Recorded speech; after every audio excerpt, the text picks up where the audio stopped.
Hojii ergamootaa boqonnaa 16 lakkoofsa 23 fi 24 nan dubbisa maqaa gooftaa Yesuusiini. Rukuttaa baay'eedhaanis erga isaan reebsisanii booddee mana hidhaatti isaan galchanii achittis jabeessanii akka isaan eeguuf eegduu mana hidhaa abboomanii eegduun sunis ajaja akkanaa fudhatee kutaa mana hidhaa isa gara keessaatti isaan hin galche. Miilla isaanis jirma ulfaataa lama gidduutti jabeessee hidhee jedha dubbiin Waaqayyo. Waaqayyo sinaa eebbisuu.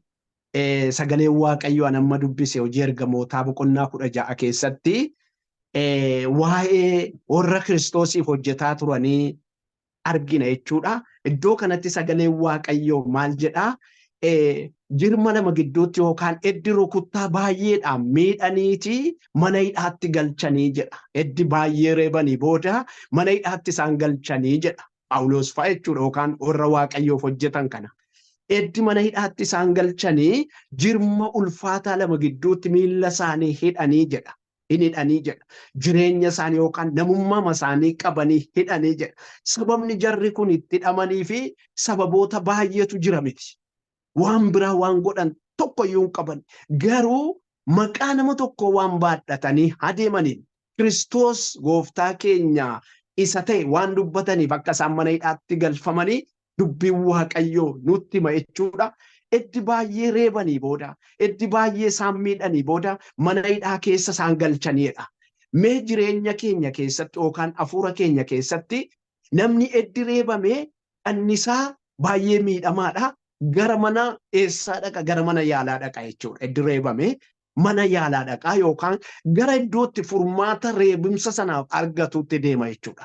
Garuu yeroo warri hamoonni nama qaban yookaan warri balleessuuf kaan yeroo waa hojjetan immoo gara mana dukkanaatti geeffamu jechuudha. Faallaa warra nama gargaaran jechuudha. Faallaa nagaa, faallaa jireenya namaa, faallaa fayyummaa namaa warri ta'an immoo eessatti geessu jechuudha? Gara dukkanaatti geessu jechuudha. Gara mana hidhaatti akka isaan nama kana geessan argina jechuudha. Namoonni kuni, ergamoonni kuni bara Yesuus Kiristoos keessa warra turanii fi warra immoo hedduu Yesuus biyya lafaa kana keessaa deeme jin ol qabatanii gara gooftaa yookaan gara Yesuus Kiristoos yookaan gara bartootaatti dabalamanii jin ol makatanii jiru jechuudha. Warri kaan Yesuus duukaa turanii, warri kaan immoo Yesuusin hin argine jechuudha.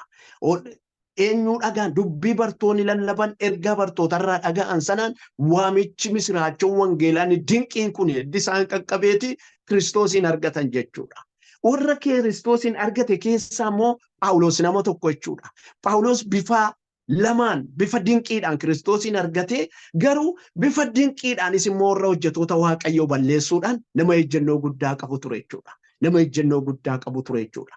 Wangeela Kiristoos keessatti, hojii ergamootaa kana keessatti yookaan itti waamichi Waaqayyoon ni gaariin sun dachee kana irratti argame. Dubartoonni Yerusaalemii ga'anii Yerusaalemii deebi'anii Phexros fa'aa Yerusaalemitti lallabanii humna guddaa sanaan sabni baay'een tuqamee qalbiin namoota baay'ee wal keessa makamee dubbiin Phaawulos fa'aa dubbatan yookaan dubbiin Phexros fa'aa dubbatan kun dachee irra faca'e.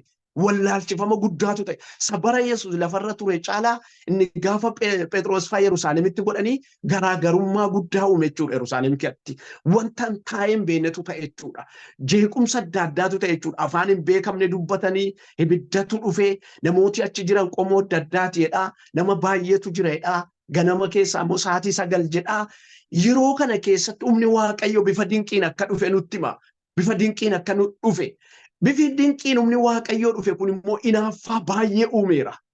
Hinaaffaa baay'ee uumeera. Warra diina Kiristoos ta'anitti, warra diina wangeelaa ta'anitti yookaan immoo warra diina ifaa ta'anitti, warri ifa balleessuu barbaadan immoo baay'ee aarani, baay'ee bambanani, baay'ee kaan, baay'ee hidhatan, baay'ee fiigan. Enerjii isaanii, humna isaanii, dandeettii isaanii isa durii caala akka isaan dabalatan argina jechuudha. Sana keessaa Phaawulos warra Yihudoota keessaa nama tokko, Yihudotaaf nama hinaafu, mirga Yihudotaa nama eegu, hojii ergamoota akkaataatti Yihudoonni jiraatan barsiisa isaanii, seera Musee, hundee isaanii, dandeettii isaanii, beekumsa isaanii qaban kana nama seera abboota isaatii iddootti eegu keessaa nama tokko ture Phaawulos. Nama dafee adda dureedhaan achi as ba'ee bifa mul'atuunis bifa dhoksaadhaanis hojii wangeelaa kana dhibamsiisuuf ergamoota kana lafarraa dhibamsiisuuf nama ka'ee nama tokko ture.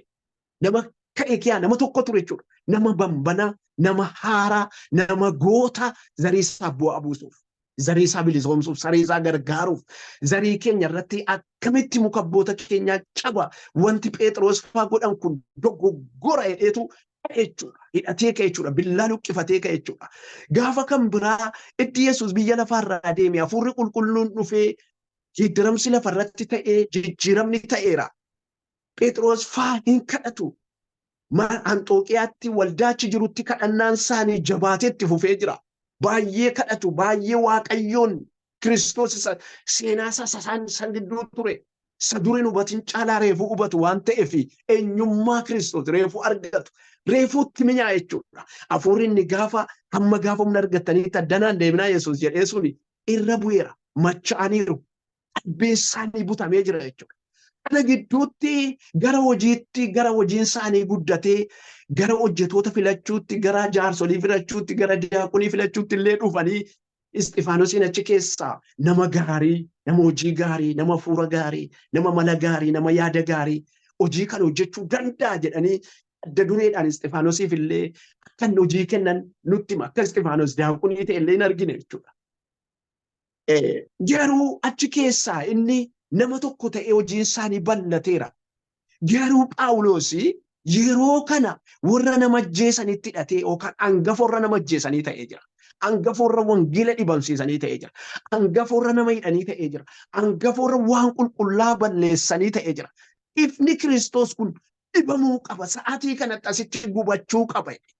Isaan reefuu waldaa dhaabbatu, reefuu kadhannaa jalqabu, reefuu humni Waaqayyoo dhufa, ho'insi guddaan reefuu ka'u, haylii guddaan reefuu ka'u.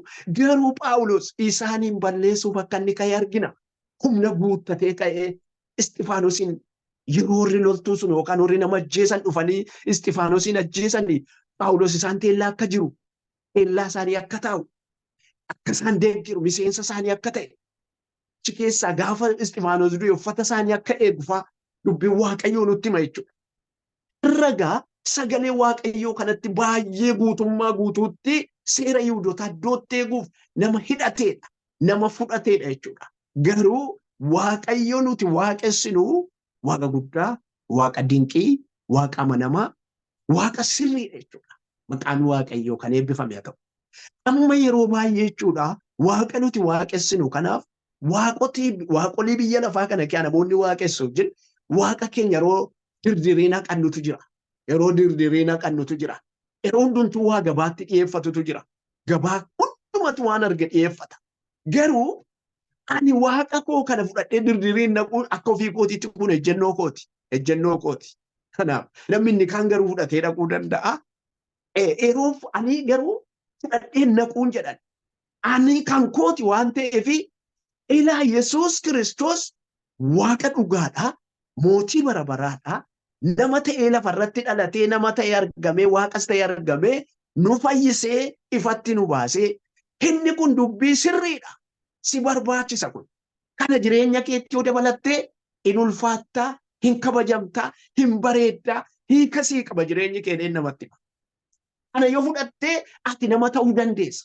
Hamma kana hin qabnettati qodaa duwwaadhaa. Qullaa keetii.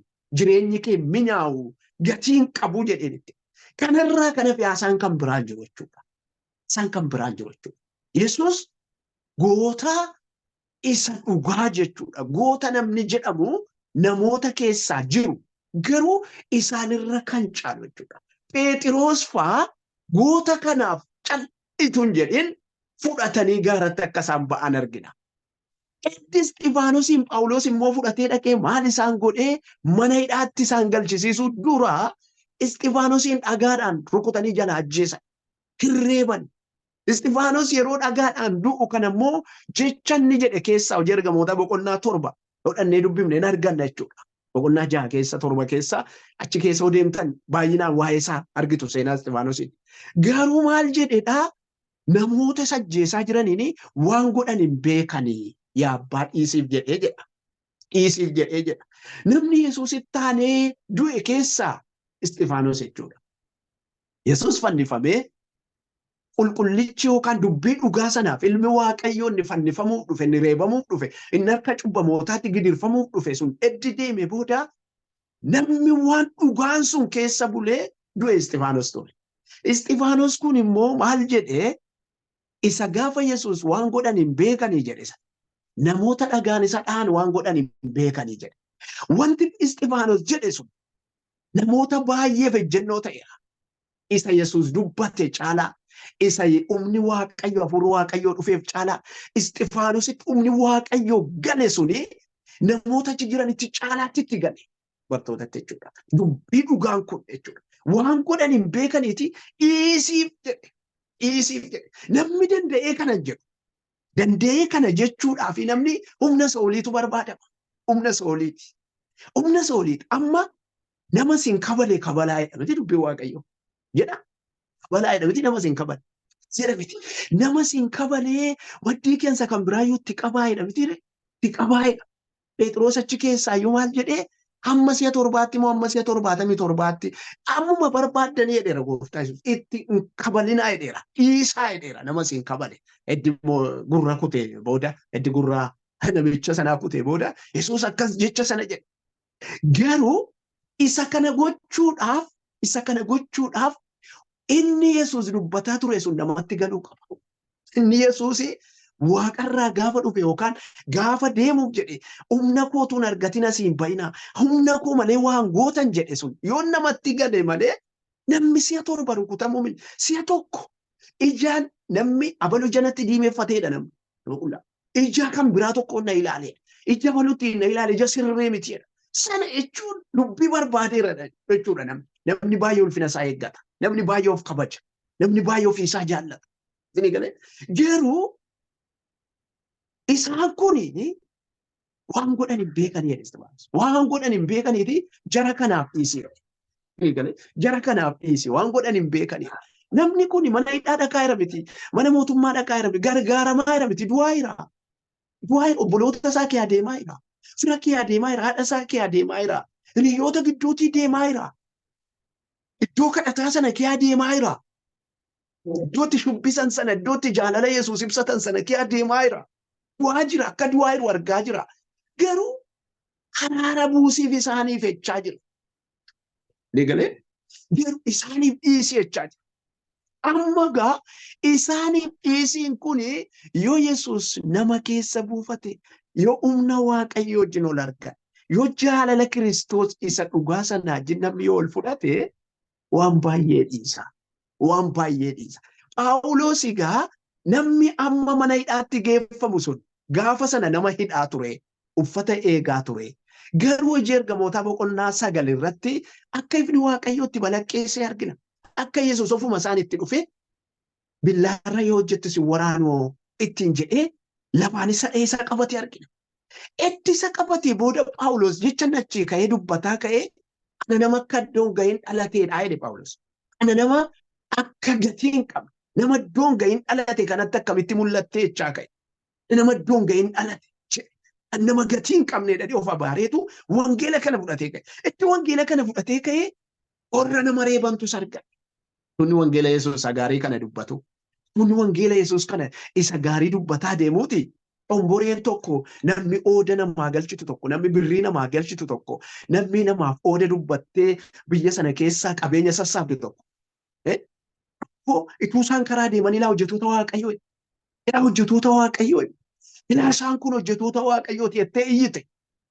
Keessitee iyyiteetu bifa kan biraan guddummaa Waaqayyoo himaa. Jabina isaaniis himaa. Akka Waaqayyo isaan bira jirus himaa. Namatti argisiisaa immoo isaaniin maal gochuu barbaadde? Du'atti kennaa jirte jechuudha. Du'atti kennite jechuudha. Warra nama ajjeesanitti, warra nama hidhanitti, warra nama balleessanitti kennite. Maqaan Waaqayyoo eebbifamu. Garuu warri nama balleessaniif nama ajjeesan kun jara kana qabataniiru garuu reebanii mana hidhaatti galchan. Lakkoofsa 25 gara gadiitti hodhannee dubbifanne gara halkan walakkaatteedha. Gara halkan walakkaatteedha mootiin isaanii hin dhufeef Galal kan walakkaatti. Cinqii booda, reebama booda, caccabsamuu booda, wantoonni ta'an booda. Mikottaa gaa jireenya keenya keessatti yeroo Waaqayyoof hojjennu, Waaqni nuti sagannu, Waaqni nuti waaqessinu, Waaqay akkas taane hojjechuuf danda'amudha. Amma kanaatti Waaqa yoo reebamanis, yoo hidhamanis, yoo caccabsamanis, isuma sana immoo kanaasaan jechuudha. Phaawulos akkas jedhu achumatti gara gadiisaatti maal jedha? Aniidha akka Yihuudootaatti reebameera. Si'a meeqa reeban? 41 ru'eedha. Na reebameedha. Na caccabsaneedha hojii ergamoota Qorontoos lammaffaa keessatti. Qorontoos lammaffaa boqonnaa 11 lakkoofsa 24 amma 27 fudhadhaa dubbifattan. Maal jedha? Qacceedhaan yookaan uleedhaan si'a 41 irruu reebameedha. Nan reebameedha. Nan hidhameedha. Na caccabsaneedha. Si'a 5 caccabaa markabaatiin ala adda addaatiin doorsifameera. Kana keessattiidha. Kiristoosiin akka lallabe immoo dubbata. Kiristoosiif akka dhaabate immoo dubbata. Caccabaa markabaatiin qilleensaan achi keessatti waan baay'ee argitu. Warra mana keessaan, warra waldaa kee jiraniin, warra waldaarra jiraniin, obboloota fira isaatiin, warra obboloota isaan taaneen, warra isa jaallataniin, warra isa jibbaniin, Yihuudootaan Yihuudoota kan hin ta'iniin, warra Kiristoosiin beekaniin, warra Kiristoosiin hin beekneen doorsifameera. Qacceedhaanis reebameera. Qilleensarra buluudhaan, markabarra buluudhaanis, galaana keessa turuudhaanis, iddoo haala ulfaataa keessa buluudhaanis, qoonqoodhaanis, beelaanis, qorraanis akka doorsifame dubbata Phaawulos. Jireenya keessaa ba'e, ulfina keessaa ba'e, ministeera ture, hoogganaa ture, abbaa seeraa ture, nama jireenya bareedaa qabu ture Phaawulos. Dargaggeessa gaarii ture, nama jireenya gaarii deemsifachaa jiru ta'eetu jiru. Garuu Kiristoos kanaaf akka rakkate dhugaaf hin tarreessa. Kan Waaqayyo eebbifamu. Akka lafatti tumame dubbata. Akka wangeela kanaaf of kenne dubbata. Cineennatee wangeela kana biraa hin deebi'u. Hin deebi'u. Nama jedhe kana argina jechuudha. Yeroo hojii ergamootaa kana boqonnaa 14 keessatti inni iddoo baay'eetti rakkate Phaawulos. Gara markabaan yeroo gara Roomaatti ka'e galaana Meditiraaniyaa irratti. Galaana sana jechuun biyya Waaqaatti akkam jedheen isin ibsa. Galaanni sun galaana baay'ee guddaadha. Ija koon argeera galaanicha waan ta'eef. Galaana sanarra akka deeme dubbata Phaawulos. Hiriyoonni keenya tokko gara biyya sanaatti akka gorannutti ijoolleen neersii nama lama dudura bishaanicha markabicha yaabbatanii Liibiyaarraa gara Xaaliyaanitti markabi isaanii gara biyya Phaawulos ture sanatti. Maaltaa yookaan biyya bishaan gidduusa jedhamu sanatti markabi isaanii achi goree jedha. Achi goree ijoolleen suni akka Maaltaatti harka kennan dubbatu biyya sanatti geesse. Kaambaasiin yookaan wanni isaan ittiin deeman harkaa baddeennan markabi isaanii gara sanatti isaan galche. Ijoollee Oromoodha jarri kun haadha manaa abbaa manaadha. Maaliif namoota baay'eetu achi galagaa qilleensatu fuudheetu yookaan wanti isaan ittiin deeman sun kaambaasicha harkaa yoo badu gara barbaadetti geessa. Gama sanatti geessee achi buufatan biyya bishaan gidduutti dhannee markabi keenya lafa rukuteedha Phaawulos. Hin rakkannee jedha. Hin rakkanneedha. Namoonni baay'een markaba isaanii keessaallee naggaadonni bara sana jiranidha. Bishaan irraa gadi guuranidha markaba isaanii keessaa qabeenya isaanii gatanidha. Garuu Phaawulos achi gidduu akka taa'e guyyaa 14 bishaan irra akka ture dubbata. Garuu ergamaan Waaqayyo halkan gara koo dhufeetu jedhe mii keessa yoo badeeyyuu wanti bade yoo badeeyyuu isin keessaa namni tokko rifeensi mataa isaatii yoo ittiin bu'u yookaan hin badu naan jedhee ergamaan ida dhufee natti meeraa'edha. Iddi biyya sana galan. Rakkoo sana booda. Kana bichaadha. Rakkoo sanarraa eddafe immoo qee hanqaxii hammaaree Roomaa bidda bobeessanii fi ennaanii hanqee qoraan irra roona qummoo bofii harka isaa ciniidheedha. Guyyaa kamaadha nama jeesee dhufe. Nama badiidha. Kun nama gumaati. Waan gaarii hin goone. Kun nama gadheedha. Kunoo cubbuun saalaa kunoo bofii harka isaa ciniidhe. Namichi kun amma dhidhiitatee lafa dheedu'a. Hin badaa. Cubbuun isa keessa jiru kunoo bofa isa ciniibsise galaanaan nyaatamuu yoo hafeyyuu.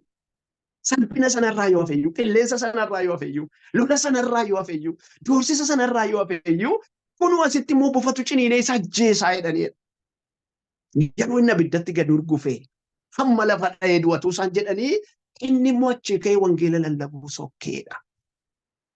Wangeela lallabuu sokkeedha. Taa'ee himanni akka galaanaan doorsifame. Taa'ee himatii nama hin boosifne.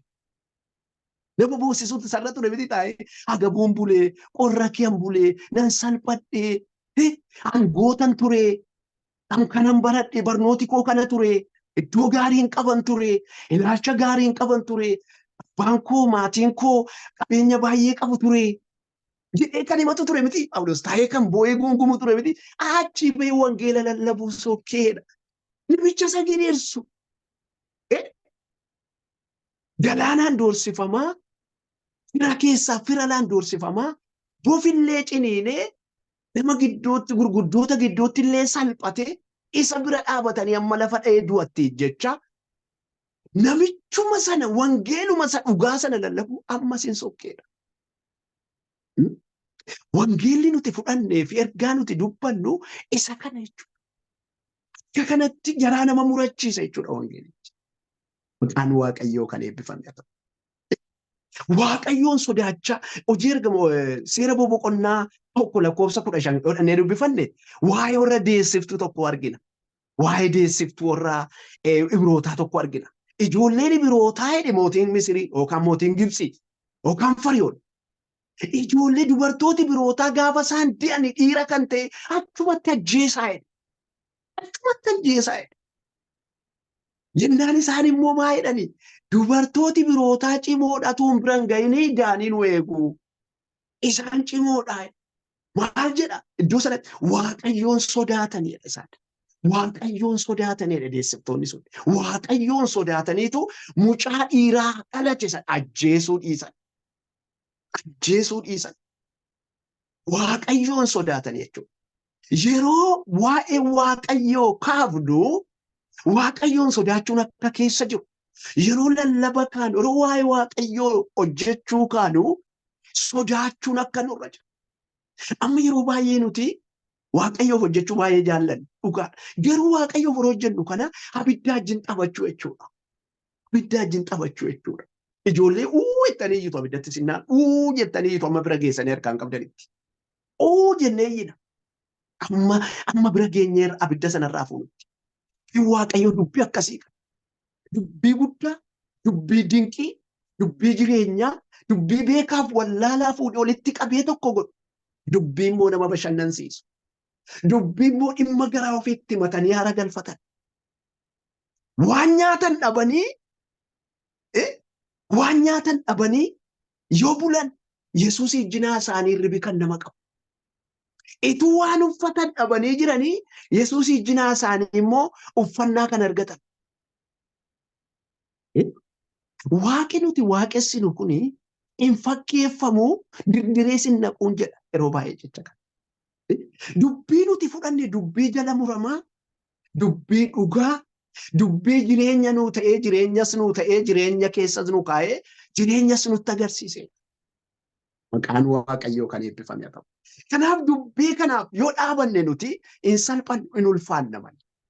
Ituu reebamanii dubbatan. Ani yeroo tokko ammas gara Sudaanitti isin deebisa. Ituu wangeela lallabaa jiru warri Sudaanii fiiganii dhufanii maayikiin harkaa qabatan. Maayikiin harkatti qabanii gajaraa guuran dhufan billaa akkas akkasii fudhatanii dhufanii. Ani achumaan dhaabadhee hafe badaas hin beeku yeroo sana reefuun dhaqa. Warra akka nu babalaa'ee fa'aa paasterii keenya fa'aa duukaa sokkan jechuudha jara duukaa. Jara duukaa sokkan jechuudha. Duukaa fiigaa kaan. Ani achumaan dhaabadhee hafe na sodaadhe kaa hin beekne. Jarri garuu paasteriin keenya keessumaa maal godhe an duukaa sokke jechuudha. Fudhatanii sokkan jechuudha halkan. Duukaa iddoo sanatti duukaadhaa kan badan turame kan badamu ture kan dhokatamu ture gajaraa baatu billaa baatu. Gisee lama sadii dhufanii nutti lamanii iyyuu nurru rukutanii beeku billaa sanaan jechuudha. Warri diina Kiristoos irri ta'an. Garuu yeroo dhugaan namaa galu immoo onneen ofii akkas ta'a dubbichaaf jechuudha. Paasterii duukaa sokkan jechuudha. Sossobanii waan godhanii namoota isaan fudhatanii ba'anis yeroo isaan deebisan jira. Namoota isaan hidhanis yeroo dhaqanii harkaa fuudhan jira. Mallattoo baay'eetu argamaa ture jechuudha. Warri jaalala Kiristoosiin machaan arrayyuu jechuudha. Arrayyuu jechuudha. Jaalala Kiristoos abbootii keenya waa'ee isaan waa'ee wangeelaa dubbatanii namatti mi'a nutti tola seenaa gurguddaa qabu. Dhuga baatii ajaa'ibsiisaa qabu. Dhuga baatii ajaa'ibsiisaa qabu. Laga rakkinaatti beela'anii akka lallaban, qullaa akka lallaban, caammaa malee akka lallaban, maal wantoota barbaachisan baay'ee isaaniituu hin argatin akka isaan wangeela mi'aawu kana namatti himan. Waan amma nuti qabnu kana tokkotuu hin argatin kan wangeela lallaban. Guutuudha. Wangeela kanaaf immoo dhaabataa kan bulan. Of kan kennan jechuudha. Of kan irraanfatan jechuudha. Dhuga baatii dubbii jireenyaas. Egaa wangeelli kun nu biraan ga'u gaatuu namoota akkasiin qabaanne. Wangeelli kun nu biraan ga'u. Warri biyya alaa kun yookaan warri Jarmanii kun namoota baay'eetu saara baraa keessatti dhumee jiru seenaan wangeela nu biraan ga'uudha. Wangeelli waggaa 32 joore kana wangeelli nu bira ga'uudha. Waggaa 32 biyya keenyaan galii wangeelli karaatti qabamanii dhamaa beelaan du'aa haala adda addaan du'aa waggaa 32 fudhate ituu nu biraan ga'e. Waggaa 32 keessatti namni inni kan biraan dhaqee du'aa ammoo haaraatu dhaqa. Ammas isaanis hindu bagammachiisfaa biraa jechuudha. Namoota akkasii wangeela kana fidanii dhufan. Wangeelli kun egaa dhiphina akkasii keessa dhufe. Har'a maal fakkaata wangeelli amma nu biratti? Maal fakkaata? Iddoo akkamii qaba? Ilaalcha akkamii qaba? Ilaalcha akkamii qaba? Iddoo akkamii qaba? Wangeela yeroo baay'ee rakkina keenya wajjin walitti fakkeessina. Waan dhabne wajjin walitti fakkeessina. Waan dhabne gararraadha wangeelli. Uffata dhabne gararraa, mana hin dhabne gararraa, nyaata hin dhabne gararraadha wangeelli. Wangeelli oli. Wangeela fudhannee gadi buunatu hin ta'ini, wangeela fudhannee ol baana. Wangeela duukaa yoo rarraane waan baay'een duukaa nu dhufa. Har'a garuu wangeela bukkee qabatanii rakkoo baay'eetu dhufa. Amma gidduu kanan seenaa tokko dhagaa naannoo waldaa 200 oliitu cufameedha. Yeroo ammaa kana keessa biyya keenya keessa rakkoon sun maa inni laa? Maaliif cufallaa? Hin beeknu. Maaliif cufallaa? Wanta gaariitu godhamu cufamee, wanta maatuu godhamu cufamee, bifoota isaa hin beekne jechuudha. Wangeelli kun garuu dhiigaan akka dhufe Kiristoositti dhiigee warri duuka buutuu Kiristoos ta'anis itti dhiigan. Amma gara Phaawulos fa'itti yoon isin deebise, namooti bara Phaawulos fa'a bara 70 keessa, bara 63 amma bara 70 kana keessa wangeela dhugaa kana lallabanii baay'een isaanii hundi isaanii namni dhukkubsatee du'e jiru. Namoota ibiddatti nammamanii baay'ee isaanii macamadii qabsiisanii yoo barbaadan immoo gadi galagalchanii fannisanii yoo barbaadan immoo zayita danfifamaa kee bu'anii yoo barbaadan immoo makiinaatti hidhanii lafa harkisanii feernootti hidhanii lafa harkisanii fardatu lafa harkise eenyu faa Maatiyos faa Phexros faa Yohaannis faa warra hin jennu jechuudha.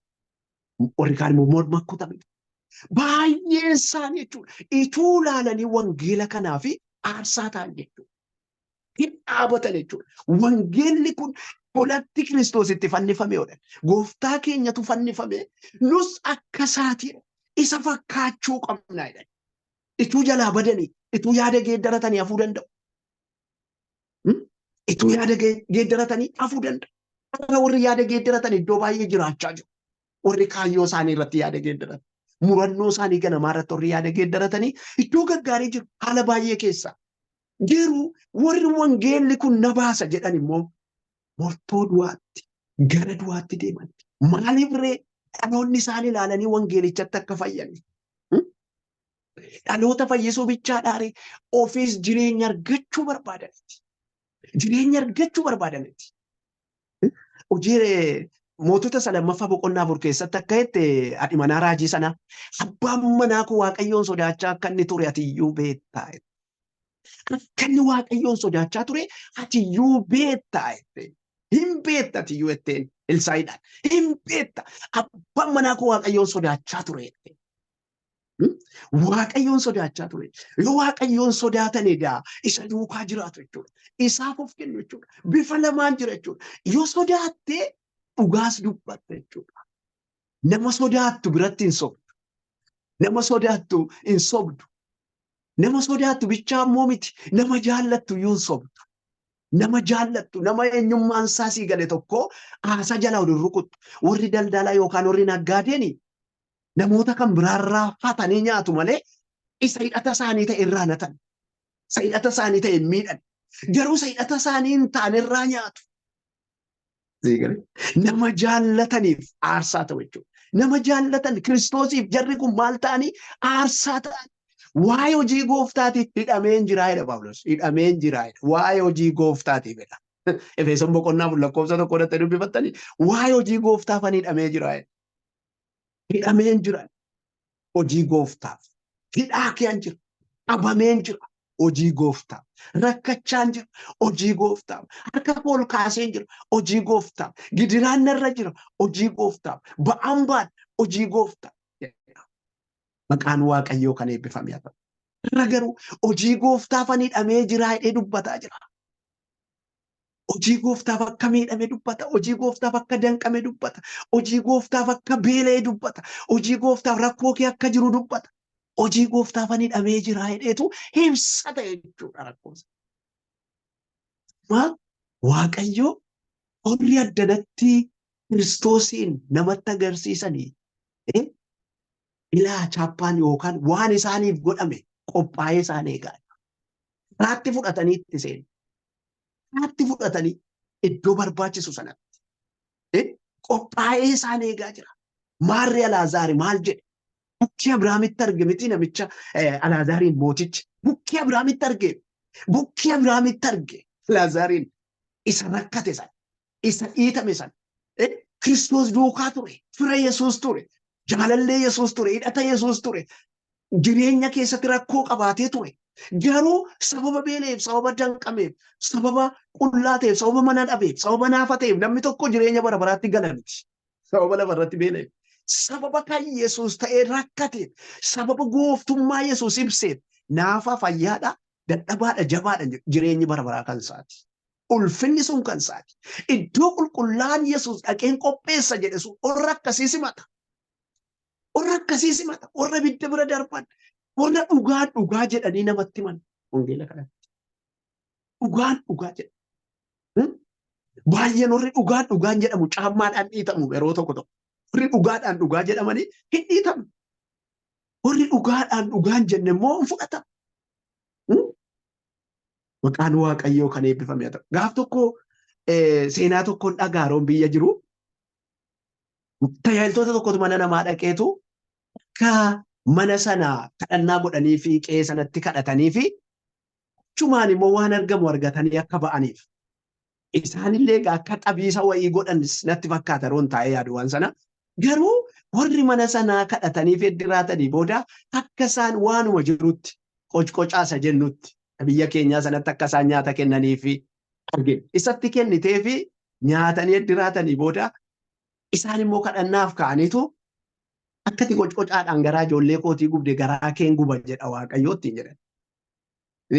Qocqocaadhaan garaa ijoollee kootii gubde ati anis garaa keen gubaa si jedha Waaqayyootti jedhan. Isaan maal baaduutti nyaanna itittuutti nyaannaa barbaachisaadha tu nyaataniitu kenniteettiif ta'e gaarii ture. Gaarii ture. Tarii hin jiru ta'a. Saawwatu jira malee ona dhadhaadhe baaduun hin jiru ta'a. Garuu akka sana goote akkasii goona siin jedha. Amma sana isaantu jedhe malee Waaqatu jedhe miti. Sinii galee Waaqatu jedhe miti isaantu jedhe malee. Sana jechuun waan gaarii tokko tu argataniiru ta'e waan gaarii tokko kennuu danda'u ta'aadhaan beenu. Waan gaarii kun yoo waan gaarii argatan waan gaariin hin kennamaa isa jedhuuf immoo gaaffii yeroo biraa goona isa. Sinii galee sababa waan gaarii argatanii fi waan gaariin hin dhufaa. Namichi sunoo atiin duutaatti hin jedhee Daawitiin dhaqee atiin duutaatti hin jedhee Naataan hin duutaatti hin jedhee hin duutaa hin duutaa Ahaab immoo maal godhe mootichi immoo raajota 400 waammatee lolatti akka ba'u dubbatate akka lolatti gaanfa godhatanii isa amma fiilmii adda addaa reewobotii adda addaa kana argisiisaniitu warri kaan immoo itti raajan. Gaanfa godhatanii dugdatti shugguxii godhatanii meeshaa godhatanii qaximee dhaqxiituu biran ga'inuu du'anii dhumu jarreedhanii itti raajan namni 400. Garuu namittiin tokko jirti waa'ee koo waan gaarii himuu hin dandeessu. Waa'ee koo waan gaarii himuu hin dandeessu. Isheen immoo jirti akkaman godhareetuun isheen raachisinan deemaa wayi dhiyaabi. Tuun isheen raachisin akkamittiin deemuu danda'a. Of edhimee dhaqaa fidaa waan gaarii illee dubbattu dhuftee waan dubbatte dubbattu. Gaafa dhufanii hin duutaa hin naqini Hinduuta hin baddate achitti baddaa sareetu hidhuga. Iddoo sanatti salphatta siin jedha Waaqayyo. Hamma achi ga'ee dhufutti mana hidhaatti galchaa jedha. Nama 430 nama 400 dubbatee namni tokko immoo dhufee waan kan biraa dubbata. Isinii galee dubbichi akkas ta'a. Ol jala darba jechuudha. Ol jala darba. Gatii jireenyaati. Amma tajaajilli kennaadha. Kennaa jaalalaatti Yesuusin ibsine ofii keenyaafis ittiin jiraannu. Garuu Yesuusin immoo guddummaa isaa kan ittiin ibsinu. Garuu gatiin jireenya bara baraa immoo sanarra kan darbe jaalalaa fi amantiidhaa fi hojii gaarii akka ta'e nutti mul'isa dubbii Waaqayyo. Amantiidhaa fi jaalalaa fi hojii gaarii akka ta'e. Isaan kun sadan immoo jireenya bara baraa nu kennu. Tajaajilli immoo ittiin guddummaa Waaqayyoo kan ittiin ibsine mootummaa Waaqayyootti nama dabalu. Gatii tajaajilaan jiraachuun hin danda'ama. Gatii tajaajilaanis jireenyi hin argama. Tajaajila dhugaa yoo kennine. Yoo iddoo dhugaa dhaaban. Yoo iddoo dhugaa dhaaban. Yoo haala rakkisaa keessatti. Jarri kun miilla jirma gidduu dhaabatanii hidhamaniitu achii kaanii wangeela lallaban. Achii kaanii dhugaa dubbatan. Bar tokko nuyini akkas jara sanaatu hin ta'ini faarfannaa faarfanna nuti. Faarfannaa innaan sagantaa mandaraa innaan ciruma isaa mana kee rafuu hin beeku. Irribuma rafuu isa jedhamu sana wallaallee turre bara tokko kiyyaa bara tokko. Yeroo tokko akka tokko nama godha. Hojii ganama dhannee hojjennaa galgala immoo gara mana kadhataadhaan. Kanaaf obboleettii koo maal jedhanii akka isaanii nyaanne nyaatan kenninuufi jedhanii. Nyaatuman kennamu mana kanaa jedhani. Bakka nyaata manaa nu dhoowwatanii hojii jennaa gara kadhannaa deemna. Hojii jennaa gara kadhannaa deemna. Cirraashuma afuu dinne jechuudha. Waan sana dachaa nutti dabale jechuudha jaalalli Yesuus. Dachaa nutti dabale jechuudha. Ibidda nutti qabate jechuudha. Gaafa sagantaadhaan nuti balbala irratti afaan haaraasaadhaan. Annee olli. Afaan haaraasaadhaan. Ibiddatti gallaa manatti yoo galle. Mana ibidda lamaan gidduutti gallala. Ramacii keetti. Mitti hidhattanii sagantaa. Hin ta'uu jedhanii mataa dhiiteeffatanii iyyu. Kunachi dhannee wangeela Kiristoos kana dhageenyee fayyinee Waaqayyo wajjin amma dandeettii keenyaa iyyinee deemnee gala. Gaaf tokko jaarsolii waldaa keenyaa beeksisa ka'eetu cubbuu waldaa kun qabdu baaruu fi jedhe maqaa koo kana sanirraan fadheen isinii kaasa. Baaruu fi jedhe obboleettiin kun sun immoo hambisee jedhamti. Hambiseedhaan bahee jedhe inaarani waldaa. Hin beeku baay'ee nu rakkisu waan ta'e. Cubbuun waldaa kanaa isaanii hin bahee jedhee beeksise waldaa irratti. Isinii galee maaliif baay'ee hojjennaa, baay'ee kadhannaa, baay'ee rakkanna, baay'ee doorsifamna, baay'ee beelofna. Bakka nyaattan jedhan ookee caalaa nutti dabalisu. Isaan lamaaniin bahee cubbuun waldaa kana jiru. Kanuma nama hundumaa sassaabaniitu fudhatan cubbuu isaanii. Kanaaf adabamaa jiru. Gaarii jedhama namni sun jaarsolii waldaa keenyaati. Sababni isaa yeroo gara Yesuusitti of laannu wanti tokko jira jechuudha. Wanti tokko jira, wanti girrii ta'u tokko jira. Lafatu socho'a, lolatu ka'a. Mee gara Yesuusitti yeroo dhiyaannu jarri kun Yesuusitti dhiyaatan ergamoota ta'an, Waaqayyoof dhugaa ba'an, afaan Kiristoos ta'an, Waaqayyoof dhaabatan, dhugaan dhugaadha jedhan. Ibidda gidduu dhaabatan. Sana bichaadha Phexrosinoo mana hidhaatti kophaatti galche. Mana hidhaatti galche. Heroodis gaafa mana hidhaatti galchuu ani gaa sa'aatiin beeku roon achi dubbachuutti ka'u yoo dafanii na dhiisisan malee Phexrosin mana hidhaatti gaafa galchan immoo innis akkuma kana lola gidduu yeroon sun yeroo itti ergamoonni du'anidha. Yaaqoob du'eera. Hidhatisaa. Phexros immoo mana hidhaa jira. Isinii galee Yaaqoob du'eera. Hiriyyaan gaariin hojjetaa namaan namni Waaqayyoo bu'aa buusu ergamoota kee namni tokko morma isaa kuteera namichi Heroodis ajjeeseera. Garuu isa kana immoo qabee mana hidhaatti gala. Yoona kana waldaan kiristaanaa uuje hin hiyyiteedha, hin boosseedha, hin boosseedha, hin boossee, hin maraattee, hin kadhattee ergamaan Waaqayyoo abbaan hojii inni ergate bifa baay'een hojjeta Waaqayyo. Warra ajjeesan sanas Waaqayyo dadhabaa taanaan miti. Waaqayyo dadhabaa taanaan miti. Boqonnaa godheef, boqonnaa kenneef, hingaa hojii isaaniitti quufe Waaqayyo. hojii isaaniitti quufe. Waamicha araaraatu ta'eef. Yaaqoobfaas malee dhokatanii kun beekamin miti kan isaan gorraaman kan isaan du'an. Hin barbaachisa boqonnaatu ga'a. Yeroon kun hin ta'a. Lallabaniiru hojjetaniiru kana booda na bira dhufanii boqotan kan jedhudha. Garuu Phexrosiinis akkuma sana qaba. Yeroo Phexrosiin qabanii mana hidhaatti galchanis waldaan kiristaanaa walirraan kutiin kadhatteefidha. Hin boossedha. Nama dhugaa, nama Waaqayyoo jedhani. Loltuu janna jedhani. Nama akka dhagaa jedhani. Nama Kiristoos mana sirratti ijaara jedhan. Mana hidhaatti galfamedha. Inni waldaa keenya irratti ijaara jette jedhan. Ergamaan Waaqayyoo dhaqee ka'ee uffata kee uffadhuutiin jedhe Phexros. Ka'ii addanaa uffata kee uffadhuuti ka'ii baay'ee. Kophee keessaa kaatee uffata isaa uffatee hiddi balbala Roodaafaa dura ga'eeti Phexros lafa jiru bare. Akka nama abjuu keessa jiru ta'e.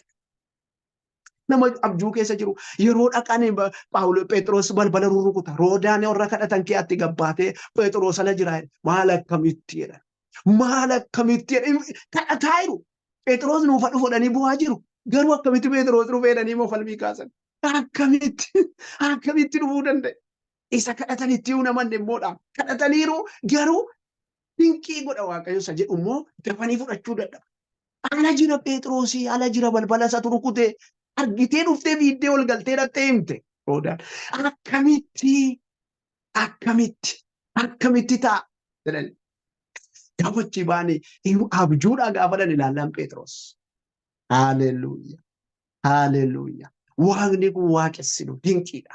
Warri Waaqayyoof dadhabdan har'as boris bara baraan waan barbaachisu dhabdanii jirtu miti. Isa barbaachisu qabdu. Isa barbaachisu qabdu.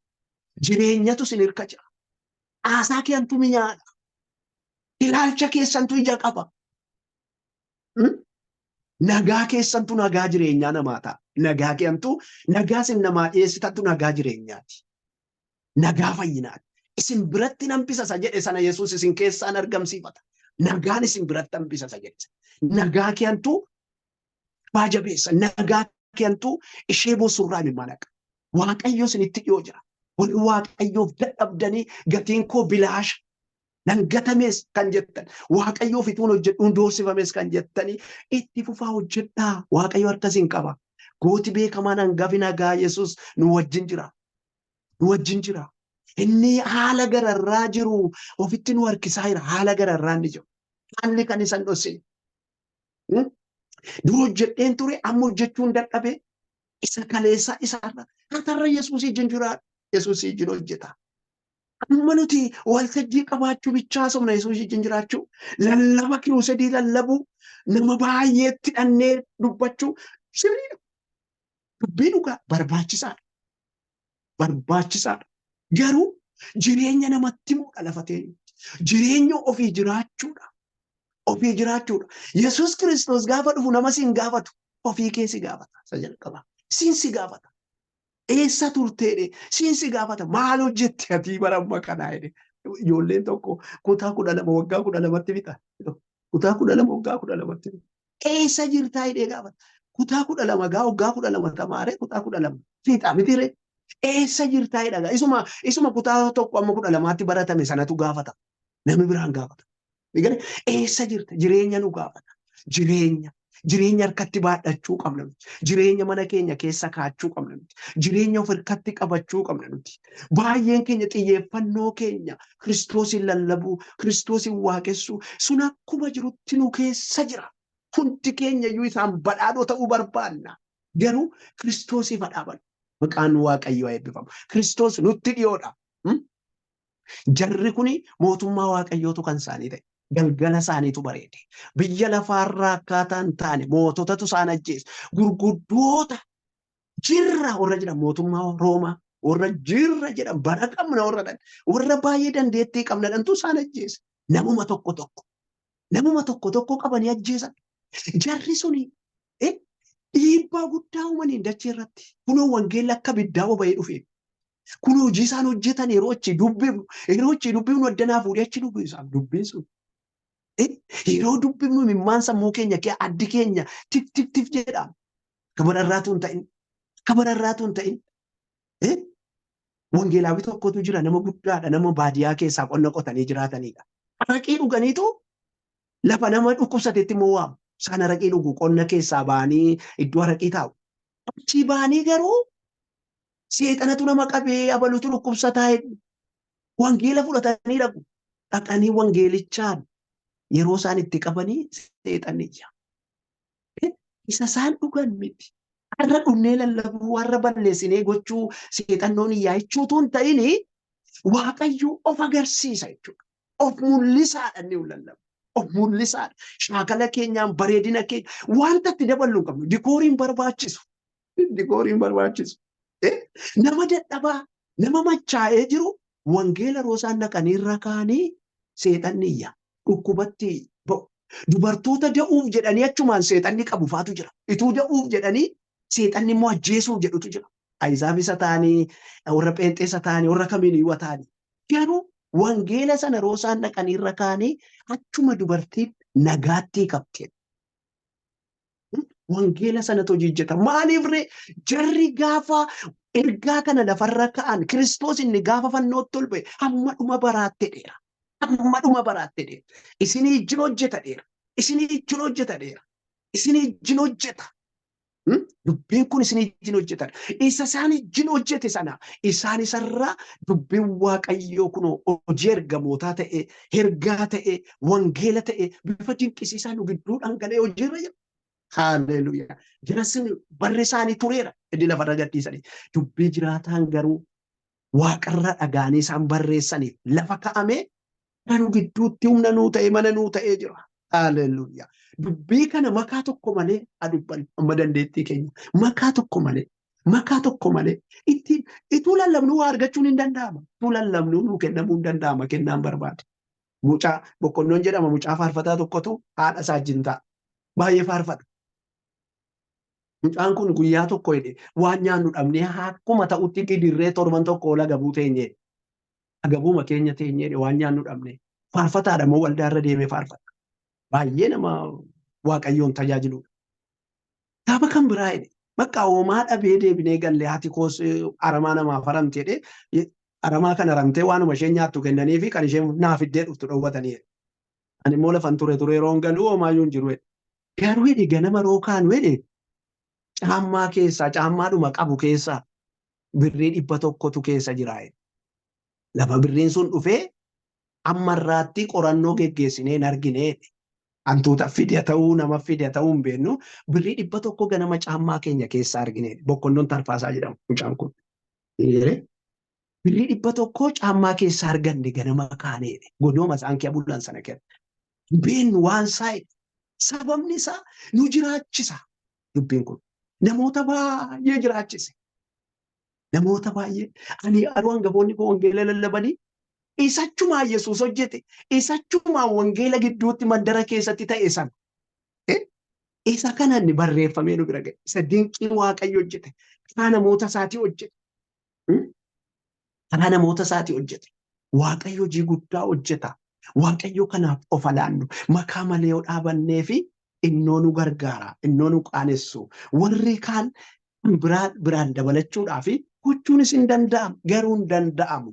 Wangeela kanaaf afaan ta'uu isaaf jiraachuu abdii keenya isa godhachuu jireenya bara baraa akka harka keessan keessa galfattanitti jedha. Harka keessan keessa galfadhaa jedha. Of harka kaadhaa jedha. Of harka kaadhaa jedha. Wangeela fayyinaa sanas of harkatti qabadhaa jedha. Billaa fuuraa sanas hidhadhaa jedha.